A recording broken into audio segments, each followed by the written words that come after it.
चांद की दहलीज पर चंद्रयान 3 के लिए 24 घंटे बहुत क्रिटिकल। चंद्रयान 3 एक सप्ताह पहले ही करने जा रहा बड़ा कमाल। इसरो चीफ ने दुनिया के सामने खोल डाले असली सीक्रेट। रूस के साथ डायरेक्टली कंपटीशन में उतरा भारत का इसरो। दोस्तों, चंद्रयान 3 चांद की दहलीज के करीब पहुंच चुका है। लगातार इसरो को संदेश भेज रहा है और बता रहा है कि इस वक्त हालात कैसे हैं। और दोस्तों, ये सिग्नल और पूरी जानकारी बिल्कुल सीक्रेट रखी जा रही है। इसका केवल कुछ ही पार्ट दुनिया के सामने बताया जा रहा है। बड़ी बात यह है कि चंद्रयान 3 ने जो तस्वीरें भेजी हैं वो इस वक्त पूरी दुनिया में भौकाल मचाए पड़ी हैं। तो वहीं दोस्तों, अब इसरो चीफ ने जो ताजा खुलासा किया है उसने रूस और चीन से लेकर के नासा को भी हिला करके रख दिया है। क्योंकि दोस्तों, इस वक्त रूस अपना यान भेज रहा है और वो कह रहा है कि उसके यान की सफलता की दर केवल 50% है। तो वहीं इसरो चीफ खुद कह रहे हैं कि चंद्रयान 3 100% सक्सेस होगा। मतलब कॉन्फिडेंस का लेवल बहुत ज्यादा हाई है। लिहाजा आप समझ सकते हैं कि इसरो ने जरूर वो सीक्रेट टेक्नोलॉजी इसके अंदर लगाई है जिससे इसरो के वैज्ञानिक फुल कॉन्फिडेंस के अंदर है। बड़ी बात यह है दोस्तों कि इसी दिशा में लगातार काम भी हो रहा है। क्योंकि जो काम हुआ है दोस्तों, जो चीज हुई है, मैं आपको बताने वाला हूं और आप भी इससे फक्र महसूस करने लग जाएंगे। और दोस्तों, इसरो के ऐसे वैज्ञानिकों के लिए आप कमेंट करके उनकी हौसला अफजाई के लिए आप कुछ वर्ड जरूर लिखें। और दोस्तों, अब 24 घंटे यानी कि आने वाले 24 घंटे बहुत ही इंपॉर्टेंट होने वाले हैं। ये बहुत क्रिटिकल हैं क्योंकि दोस्तों, इसी दौरान इसरो कुछ ऐसा करने जा रहा है जो चंद्रयान 3 के सफर का बहुत सा टाइम और ईंधन बचा लेगा।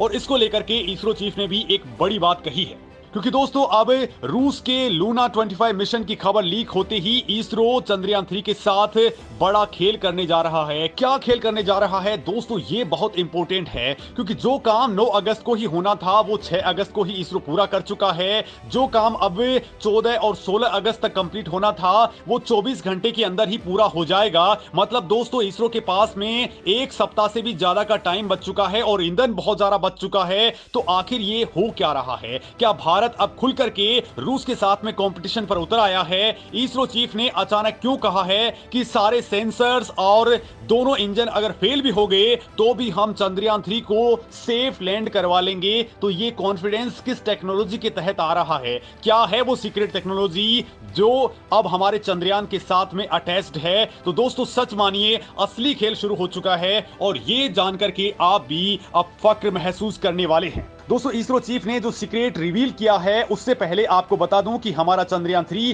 तीव्र गति से यानी 1900 किलोमीटर प्रति घंटे की रफ्तार से चांद के ऑर्बिट में चक्कर लगा रहा है। हर पल ये यान भारत की उम्मीदों के साथ चांद की ओर करीब पहुंच रहा है। और ऐसे में मून से आने वाली हर खबर को लेकर के लोगों के बीच भी कौतूहल बना हुआ है। इसरो के चीफ एस सोमनाथ ने चंद्रयान 3 को लेकर के कहा है कि यान पूरी तरह से सेफ है, सुरक्षित है, हेल्दी है और अपने पथ की ओर तेजी से आगे बढ़ रहा है। ऐसे में अगर यान को चंद्रमा पर लैंड करवाने में किसी भी तरह की डिफिकल्टी आई, दिक्कत आई, तो इसके लिए हमारे पास पहले से ही प्लान बी रेडी है। जैसे ही चंद्रयान 3 चंद्रमा के नजदीक पहुंच रहा है वैसे वैसे हम इसकी रफ्तार को कम कर रहे हैं, साथ ही इसकी कक्षा को भी कम किया जा रहा है। यानी कि चंद्रमा के ऊपर हमारा चंद्रयान 3 अब उसके बेहद करीब पहुंच रहा है। इस वक्त चंद्रयान 3 चांद से मिनिमम 170 किलोमीटर और मैक्सिमम 4313 किलोमीटर दूरी वाली ऑर्बिट में चक्कर लगा रहा है, जिसे अब 9 अगस्त यानी आज 100 बाई 100 किलोमीटर वाले गोलाकार ऑर्बिट के अंदर डाल दिया जाएगा। यानी तब डिस्टेंस केवल 100 किलोमीटर की ही बचने वाली है।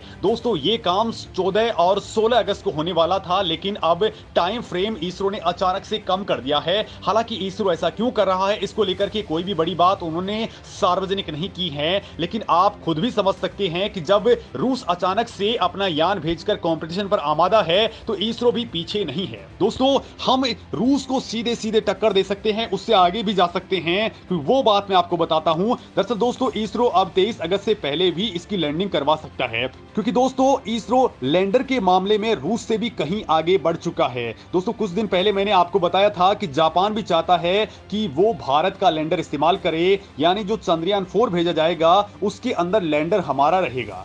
तो आप अंदाजा लगा लीजिए कि भारत के लैंडर की टेक्नोलॉजी किस लेवल की है। और दोस्तों रूस भी हमारी इसी टेक्नोलॉजी से डरता है, क्योंकि दोस्तों इसके अंदर जो एआई टेक्नोलॉजी लगाई गई है वो बहुत ही स्ट्रॉन्ग है, उम्दा है। आपकी जानकारी के लिए दोस्तों बता दूं कि साल 2008 में हमने अपना पहला चंद्रयान मिशन लॉन्च किया था और दोस्तों इसके बाद में हमारे इसरो ने रूस के साथ में लैंडर को लेकर के एक डील करनी चाहिए और ये डील आगे भी बढ़ी, यानी भारत के चंद्रयान 2 का लैंडर रूस से मिलकर के बनाया जाना था। लेकिन दोस्तों रूस ने इस काम को इतना ज्यादा लटका दिया कि जब 2015 तक भी लैंडर वो नहीं दे पाया तो फिर मोदी सरकार ने इसरो वैज्ञानिकों को कहा कि अब अपना खुद का लैंडर आप डेवलप करिए। और बड़ी बात ये देखिए दोस्तों कि केवल 4 इयर्स के अंदर, यानी केवल 4 साल के अंदर ही इसरो के वैज्ञानिकों ने अपना लैंडर तैयार कर दिया, और वह भी इतना उम्दा कि एक तरफ जापान उसे लेने के लिए भाग रहा है, दूसरी तरफ रूस हमारे से संपर्क करने की कोशिश कर रहा था। यानी दोस्तों 2019 के अंदर ही भारत ने इसे बाकायदा लैंडिंग भी करवाने में काम ले लिया। हालांकि दोस्तों तब थोड़े से ग्लिच आ गए और चांद की सतह से केवल 2.1 किलोमीटर की हाइट पर ही कुछ गड़बड़ हो गया, और उस दौरान दोस्तों हमारे यान आंशिक तौर पर सफल रहा। लेकिन इसरो की तकनीक ने नासा से लेकर चीन और रूस को हिला करके रख दिया है। और इसके बाद दोस्तों आपने मून मिशन यानी कि लूना 25 के लिए रूस ने बाकायदा मोदी सरकार के पास में इसको लेकर के प्रपोजल भेजा था कि वो भारत को अपने मिशन में शामिल कर लेना चाहता है, वो भारत के चंद्रयान 2 वाले लैंडर की तकनीक अपने साथ लेना चाहता है। लेकिन दोस्तों भारत ने रूस को साफ साफ इनकार कर दिया। दोस्तों अब आप सोच भी रहे होंगे कि रूस ने तो 50 साल पहले ही चांद के ऊपर अपना लैंडर उतार दिया था, तो अब उसे लैंडर भारत का क्यों चाहिए था। तो दोस्तों यहां पर झोल ये है कि वो तकनीक अब पुरानी हो चुकी है, आउटडेटेड हो चुकी है, अब बहुत ही एडवांस तकनीक का जमाना है और इसरो इस मामले में बहुत आगे निकल चुका है। और दोस्तों नए दौर का वक्त है, तो इसरो अब डायरेक्टली रूस से कंपटीशन ले सकता है, क्योंकि तकनीक के मामले में अब हम इक्विवेलेंट ही नहीं बल्कि इस मामले में तो रूस से भी आगे निकल चुके हैं। बड़ी बात यह है इस काम में नासा भी अब भारत का सपोर्ट कर रहा है। यूरोप की स्पेस एजेंसियां भी लगातार भारत को सपोर्ट दे रही हैं, ट्रैकिंग सपोर्ट उनका मिल रहा है। और इसी बीच इसरो चीफ ने कुछ ऐसा कहा है कि इससे चीन छोड़िए रूस की भी हालत खराब होने वाली है, क्योंकि दोस्तों इसरो चीफ ने कहा है कि भारत किसी भी हाल में चांद के ऊपर लैंडर को लैंड करवा करके ही मानेगा, मतलब 100%, फिर चाहे आखिरी वक्त में इसके सभी सेंसर्स और दोनों इंजन भी फेल क्यों ना हो जाएं। और दोस्तों इसको लेकर के इसरो चीफ ने एक बड़ा खुलासा भी किया है। इसरो चीफ ने दोस्तों कहा है कि लैंडर विक्रम का पूरा डिजाइन कुछ इस तरह से बनाया गया है कि कोई भी दिक्कत अगर आ जाए तो इसके दूसरे पार्ट अपने आप काम करना स्टार्ट कर देंगे। मतलब दोस्तों इसके पास में ऑप्शंस की भरमार है और भारत ने इसको सक्सेस बेस्ड नहीं बल्कि फेल्योर बेस्ड डिजाइन के तौर पर डेवलप किया है। यानी कोई भी अगर फेल होता है तो दूसरा अपने आप एक्टिवेट हो जाता है। और दोस्तों अगर सब कुछ विफल हो जाता है, अपने सभी सेंसर्स नाकाम हो जाते हैं, कुछ भी काम नहीं करेगा, तो भी विक्रम लैंडिंग कर लेगा, क्योंकि तब इसकी मजबूत एआई वाली डिजाइन एक्टिवेट हो जाएगी और उस वक्त propulsion मॉड्यूल जरूर काम करते रहना चाहिए। दोस्तों इसरो चीफ ने कहा है कि जब लैंडर अपने propulsion मॉड्यूल से अलग होगा तो चंद्रमा पर सुरक्षित लैंड करवाने के लिए हमें इसे वर्टिकल में लेकर के जाना होगा, और ये बहुत टफ टास्क है, क्योंकि इससे पहले चंद्रयान 2 में मिशन के दौरान इसरो अपने लैंडर को चंद्रमा की सतह पर उतारने में सफल नहीं हुआ था। दोस्तों एस सोमनाथ ने कहा है कि हॉरिजॉन्टल से वर्टिकल दिशा में ट्रांसफर करने की क्षमता ही वो चाल है जिसे हमें बिल्कुल ठीक रखना है।